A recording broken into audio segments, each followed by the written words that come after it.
Sini saya dari kelompok 3 yang beranggotakan yang pertama Ahmad Khairon, yang kedua Imam Fahrudin, yang ketiga Milatul Urwah, yang keempat Dianita Nurhayati, yang kelima Putri Amilatus Sofia. Nah, di sini kami dari kelompok 4 akan menerangkan tentang pendidikan untuk disabilitas. Saya yaitu pengertian tentang disabilitas. Disabilitas berasal dari bahasa Inggris, yaitu disable. Disable untuk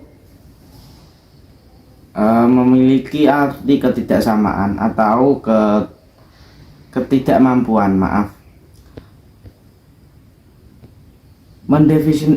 Mendefinisikan disable dengan reduksi fungsi secara permanen untuk temporer serta ketidaksamaan seseorang untuk melakukan sesuatu yang mampu dilakukan oleh orang lain.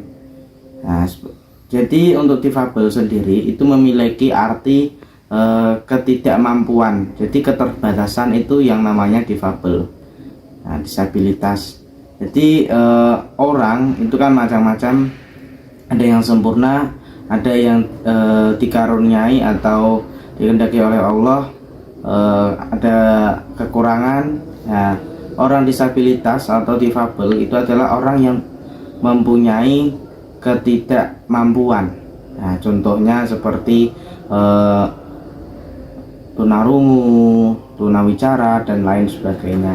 Ya, mungkin itu yang bisa saya sampaikan. Nanti dilanjut ke teman-teman yang lain. Sekian dari saya. Wassalamualaikum warahmatullahi wabarakatuh. Assalamualaikum warahmatullahi wabarakatuh. Perkenalkan, nama saya Imam Fahrudin, NIM 200150336. Di sini saya akan menjelaskan tentang kebijakan pemerintah terkait pendidikan untuk disabilitas.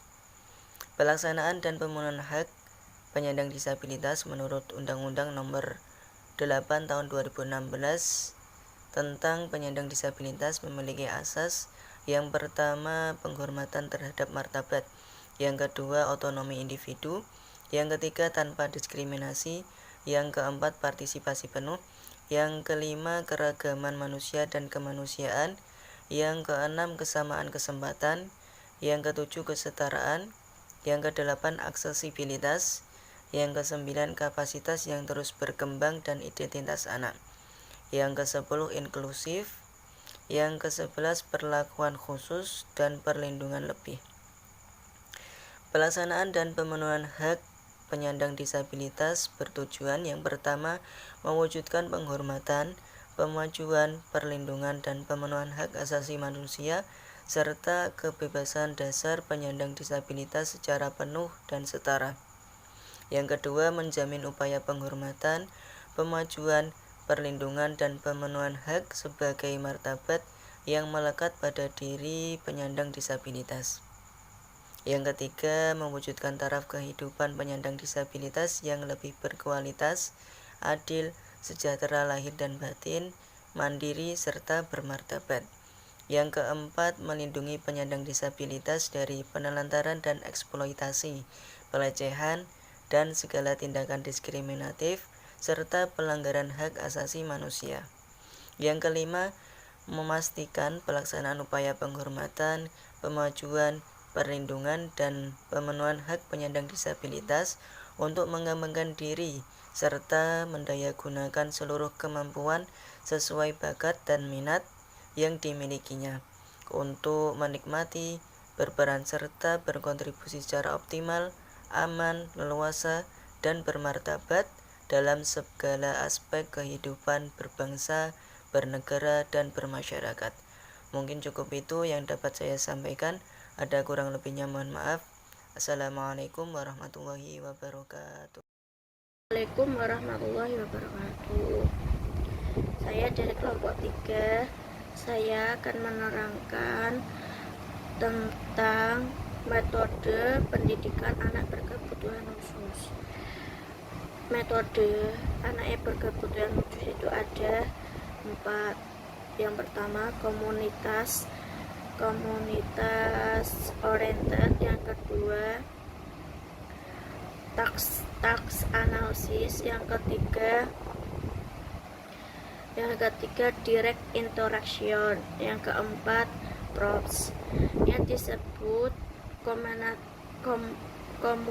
komunitation ialah metode menggunakan pengajaran untuk anak yang berkebutuhan khusus yang selalu melibatkan aktivitas komunikasi. Dalam metode pembelajaran ini secara siswa tidak lepas dengan komunikasi dengan siswa lain. Yang kedua, task analysis. Task analysis ialah metode yang dibuat untuk mendeskripsikan tugas yang harus dilakukan dalam beberapa indikator kompetensi. Yang ketiga, direct interaction. Direct interaction ialah metode yang berkebutuhan khusus yang disebut direct interaction atau bisa disebut dengan interaksi langsung. Metode pengajaran ini menggunakan pendekatan untuk memberikan pengalaman belajar yang positif pada anak. Lalu yang keempat, props. Props ialah metode menggunakan bantuan yang diberikan kepada anak supaya bisa menghasilkan respon dengan benar. Props dibagi menjadi 5. Yang pertama ialah verbal props, yang kedua gestural props, yang ketiga physical props, yang keempat modeling, yang kelima per tutorial. Cukup sekian, terima kasih. Oke, selanjutnya perkenalkan dulu, nama saya Dianita Nurhayati, NIM 200149991. Nah, di sini saya sedikit menjelaskan tentang metode pengajaran POMS. Nah, POMS sendiri merupakan bantuan yang diberikan pada anak supaya bisa menghasilkan informasi yang benar. Nah, POMS sendiri terdiri dari 6 metode, yaitu verbal forms. Nah, verbal form ini merupakan bentuk verbal yang memberikan informasi tambahan pada instruksi tugas. Contohnya seperti dalam pembelajaran menggunakan komputer. Anak akan diberikan informasi dengan instruksi tata cara yang harus dilakukan. Misalnya, guru membantu atau memberitahu anak tentang tahapan menyalakan komputer. Nah, selanjutnya nomor 2, gestural prompts. Nah, gestural prompts ini merupakan bantuan dalam bentuk isyarat tangan, lengan, wajah, dan gerakan tubuh lainnya.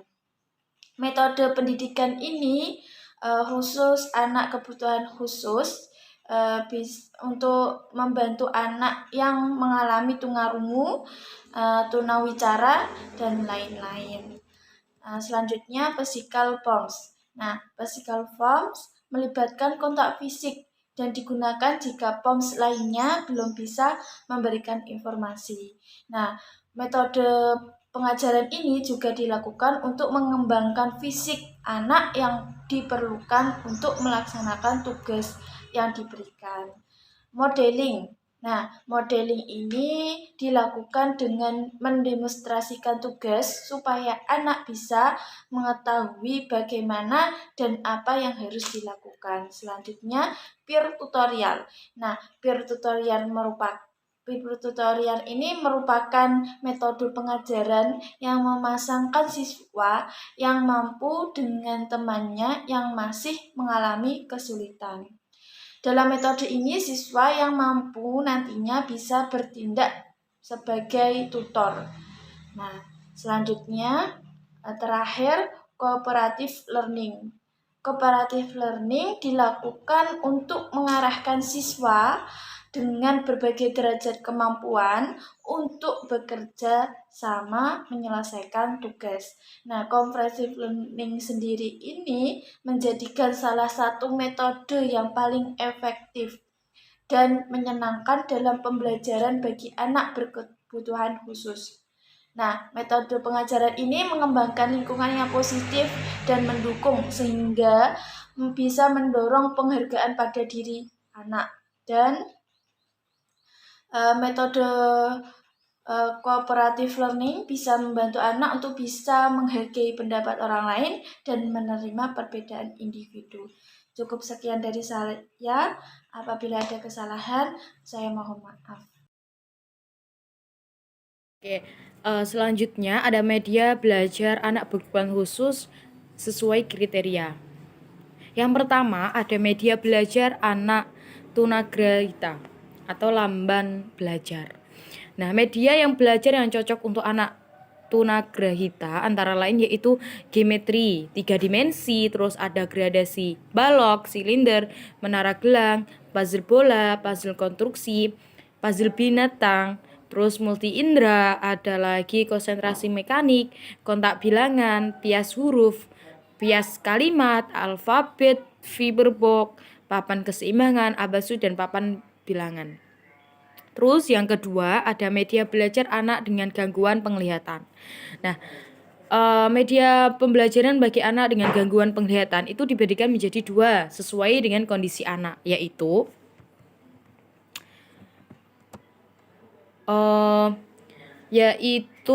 bagi anak yang buta total dan low vision. Bagi anak yang kondisinya low vision, media belajar yang cocok antara lain yaitu ada Microsoft, terus televisi, Magnificat, dan Viskin. Terus bagi anak dengan kondisi buta total, media belajar yang cocok diantaranya yaitu ada radio, terus audio, terus lagi ada peta timbul, penggaris braille, bloikis, model anatomi mata, botol aroma, terus lagi bentuk-bentuk geometri, media 3 dimensi, braille, kit, kumus bicara, mesin tint braille, color, stickbook, dan tape recorder. Terus yang ketiga, ada media belajar anak dengan gangguan pendengaran. Model media belajar yang cocok untuk anak dengan gangguan pendengar antaranya yaitu ada kartu huruf, kartu kalimat, foto figur alfabet, terus setengah bedan, miniatur benda, peta didik, globe, silinder, model geometri, puzzle, konstruksi, menara segitiga, dan menara gelang. Terus yang keempat ada media belajar anak autis. Nah, media belajar yang cocok untuk anak-anak autis diantaranya yaitu kartu huruf, kartu kata, kartu angka, kartu terapi wicara, beragam jenis puzzle, konstruksi mekanik, menara gelang, menara segitiga, dan lainnya. Terus yang kelima ada media belajar untuk anak yang kesulitan belajar. Kategori yang dimaksud kesulitan belajar di sini yaitu anak yang memiliki kondisi disleksia, disgrafia, dan diskalkulia. Media belajar yang cocok untuk anak disleksia diantaranya yaitu kartu abjad, terus lagi ada kartu kata dan kartu kalimat. Terus bagi anak yang disgrafia, media belajar yang cocok yaitu balok bilangan, terus lagi ada kartu abjad, kartu kata, dan kartu kalimat. Terus bagi anak diskalkulia, media belajar yang cocok yaitu pias angka, kotak bilangan, dan balok bilangan.